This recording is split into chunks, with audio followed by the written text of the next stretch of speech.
70-year-old male in a bike versus car. He does have a penetrating injury on the left side of his trachea. Penetrating into his neck? What? Looks like a piece of glass. We're not sure how deep it might be. We're not going to touch it. But it's in his neck. We're hearing that a pushbike rider has collided with a car and he's hit the windscreen. He's got some glass sticking in his neck that makes us worried straight away because there's a lot of blood vessels in the neck that can get cut. The patient is 75-year-old Hugh, who was riding his pushbike when a van reversed from a parking space and hit him. Oh, well, I reckon it's more than what we thought. Hugh, who regularly cycles over 100 kilometres a week, hit the back window of the van, shattering the glass. Are you worried about his bleeding neck? We've got to be very careful and very attentive to this piece of glass that Hugh happens to have stuck in his neck and properly work out what structures are being damaged. I'll just go nice and slow because he does have a shard of glass stuck in his neck. Rolling on 3. 1, 2, 3. Back 2, 3. Okay, just relax and we'll do it all for you, okay? On 3. 1, 2, 3. Assisting Dr. Jonathan is emergency doctor Emmanuel Karpathakis, who starts delicately assessing Hugh's injuries. This is Hugh. He's a 75-year-old male, lives at home with his wife. Was riding his bike when a car reversed into him, hitting his head on the glass. Where's my hands? Travelling at 20 kilometres an hour, cycling. Okay, yes. So it's a sort of a low impact, but something cut his neck. Yeah. Yeah. I don't think we're going to get a collar on him because of the neck wound. All the things I'm worried about live in the neck. If he cuts his carotid artery, he could bleed very quickly, can be in a lot of trouble very quickly. My name's Ebony, I'm one of the nurses. How's your pain going? Hugh's facing a very scary moment because I don't think he even knows how dangerous and serious this is. How did you go, Manny? What did you find? So what we've got, They quickly assess if he has any other injuries. we've got an intact airway. He's breathing spontaneously on his own at the moment. And it appears that there is a shard of glass on the left side of the neck. The fact that he's awake and talking to us without making any obvious gurgling airway sounds means that his airway's okay. Hugh's wife Nolene was at home when she heard her husband of 44 years was in an ambulance heading to the ED. The police rang and they said, Hugh's been in an accident. My heart stopped and I couldn't believe it. It's just dread. You hope to goodness that everything's going to be okay. I haven't taken that bandage down yet. Let's do it. Before to do it now. Yeah, let's do it. This is the first time they see if Hugh's injury could kill him. I think... Oh, I see. That's what I thought I saw. Yeah. Now, how much do you want me to... Well, why don't we go everything apart from... Don't move your head. Don't We'll move. keep it in the spot. We'll take everything else off around it. Yeah. I'm not actually expecting a huge shard of glass sticking into his neck like, someone stabbed him with a shard. It actually looks like that. So he's got that little thing there. Yeah. And he's got this guy. Oh, there's got a bit of swelling up there too. All right. Is that clavicle or is that swelling? Yeah, it's swollen, isn't it? Yeah. Oh, he's got a big hematoma. Yeah. That swelling may represent active bleeding. That's a sign to us that there's probably an artery involved and we need to be dealing with this absolutely urgently. He could have hit the vein, for sure. I'm not touching it anymore. No. They know if they make a wrong move, the consequences could be catastrophic. Where's that piece of glass? What's it sitting on? What's it next to it? It's a critical situation. How are you feeling there, mate? I feel fine. You've got this little thing sticking in your neck and it might have hit the vein. So we're going to get a scan and see exactly where that is before we pull it out. If the piece of glass comes out and it's actually sitting in the artery and plugging the artery and it falls out, he will just bleed like stink out of his neck. And he could be dead within minutes. So we're going to leave it in and scan it and then pull it out after that. Try not to move that head of yours, all right? I'm constantly reminding him just to stay nice and still, try not to talk too much because every time he talks, this piece of glass is moving as well. Wow. That was worth getting worried about. Does it hurt when you swallow? It's just Careful. The glass there. Little still. When Hugh is reaching across, that is certainly quite a heart-stopping moment. So, Hugh, thanks for trying to help out. Just so you know, there's a shard of something sticking out of your neck, so don't go feeling around there. Just When Q is reaching across, my mind immediately is thinking there is a potential here that it may be accidentally knocked and dislodged. If it moves, he could bleed to death. Can you order me a scan and get me an angio? So, Manny, do you want to do the ultrasound of his chest and do the tummy? Dr. Jonathan needs to make sure that Hugh doesn't have any hidden injuries before moving him to the CT scanner. I'm just going to have a look at the ultrasound probe, okay?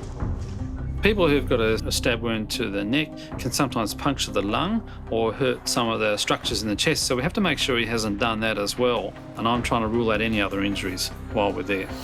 I think he's hit the jugular vein. Oh. Hi, it's Jonathan. Can I get a mobile chest and pelvis in trauma 1, please? Thanks, mate. Anything on ultrasound, Manny? So the left lung up, Manny, or not? Yeah, lungs are up, sorry. Lungs are up. Yeah. Hugh's lungs are working normally. What I think we should do is put a bit of tape on the actual gauze that's holding the glass so it stays still. We're either going to have to hang on to the piece of glass or hold it in place. So I elect to try and tape it or at least stabilise it so it won't move, because any movement's going to make it worse. While Jonathan's taping this piece of glass up, I'm holding my breath. Do you want to put something around it? I'm just going to do this. Oh, I bumped the piece of glass and it moves. That's not good. Have to be very careful here that I don't actually dislodge it myself. The idea being that that shouldn't move too much. All right, you okay? Yeah, I'm fine, thank you. All right. Getting the required scans of Hugh's neck without touching the glass is extremely nerve-wracking. Go right up to it, but don't touch it. Is it sitting in the vein? It's important to look as closely as we can with the ultrasound probe. Potentially it gives us an indication of the depth of the injury. I'm very, very mindful of not inadvertently knocking on that shard, dislodging it and causing any greater damage. Looks like it's moving. Jonathan, if you I'm trying to be really No, it's all right. I just want to have a look. But that's the foreign body there. See that? There are things that can happen when glass or foreign bodies enter blood vessels. A piece of glass can actually get into the blood vessel, flood upstream, and you could have a stroke. Oh, what's that? Yeah. What the hell's going on there? Dr. Jonathan and Dr. Manny are performing an ultrasound on 75-year-old cyclist Hugh. That's the common carotid.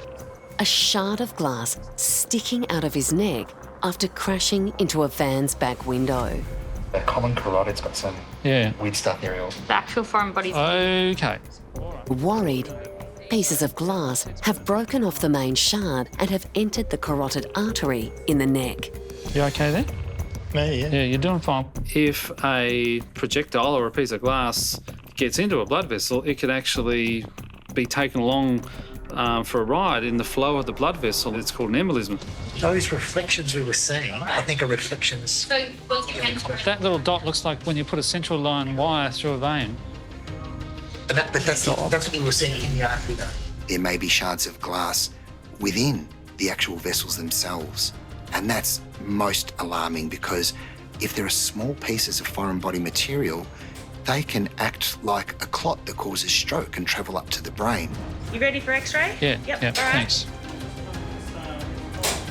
X-ray.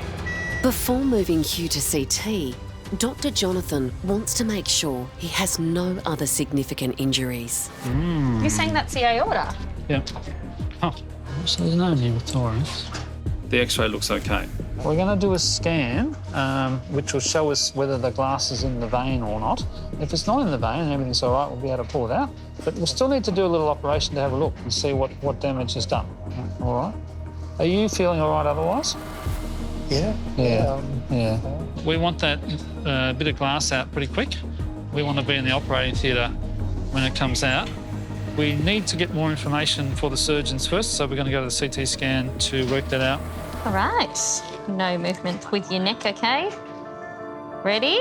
Okay, on 3. 1, 2, 3. Emergency nurse Ebony Butterworth has taken Hugh for a CT scan. He has a shard of glass embedded in his neck after a serious cycling accident.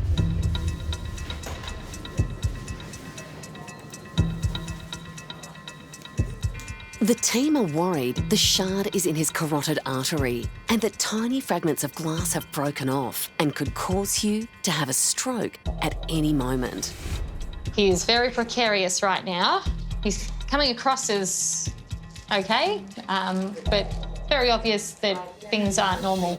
We can see a funny reflection going on in the blood vessel. Does that mean there's glass actually in the blood vessel? We're not sure. I mean, the question is, what would you do if it happened to you? Would you pull it out? You would have an initial instinct to pull it out, wouldn't you? Yeah. I reckon I'd pull it out. The CT scan reveals the glass has miraculously not severed his carotid artery. Not in the vessel. Not in the vessel? The carotid's here. Good. It is anterior. About 1 centimetre in? Yeah. Yeah. Maybe 1.5. Close. Looks like it's right over the carotid sheath, which is a plane of tissue that holds the carotid artery and the carotid vein, and that's what I don't want it to be penetrating. That's the bit with tape sticking out, goes in. But there's more. There's other bits. Yeah, Right, that's so the broken off piece there, bits. Which seems to go. And That's the broken off bits. then, I think these bits here, Whoa. they shouldn't be there. This glass has gone in, round that carotid sheath, and fractured, and is still okay. Pretty amazing stuff.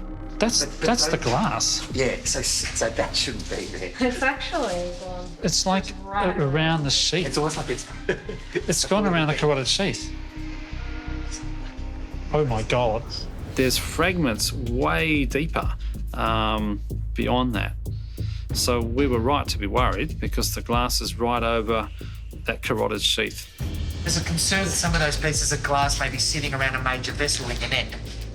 Hugh's remarkable. He maintains an absolutely calm and measured approach throughout. I can't even begin to imagine what must be going through his head. No doubt there's a level of fear and anxiety. I think we're heading in the direction of needing to explore this in theatre, yeah? So that it's all done really safely. He's going to need a pretty extensive, significant operation to explore and dig all the pieces of glass out. You're fine, yeah. On 3. 1, 2, 3. Back 2, 3. Hugh is immediately taken to surgery. He's unlucky that he's had the accident, but he's lucky he's still with us, because if it was 1 centimetre further in, he might not be with us. 75-year-old cyclist Hugh collided with a van and came into emergency with a shard of glass embedded in his neck. You've got this little thing sticking in your neck and it might have hit the vein. If the piece of glass comes out and it's actually sitting in the artery and plugging the artery and it falls out, he will just bleed like stink out of his neck, and he could be dead within minutes. A CT scan confirmed Hugh needed immediate surgery. That's the glass. Yeah, so that shouldn't be there. Oh my God. Surgeons removed the glass and Hugh went home 5 days later. I had just the one operation where they removed all the bits of glass, and there were about 35, 36 stitches down the left side of my neck, and it's actually healed up brilliantly. The surgeons were remarkable. Just in time for a cuppa. Yeah. Well timed. Well timed. Hugh is grateful for the help of strangers. When the accident happened, a tradie pulled up and rang the police and the ambulance and helped me to sit on the curb. And then a couple of other tradies pulled up as well, and I have no idea who they were, so I haven't been able to thank them or whatever, but they were really very caring and first-rate people. The accident hasn't stopped him doing what he loves. I've been back on the bike for about 4 weeks, had a couple of 70-kilometre rides recently. I couldn't fault the treatment and care I received.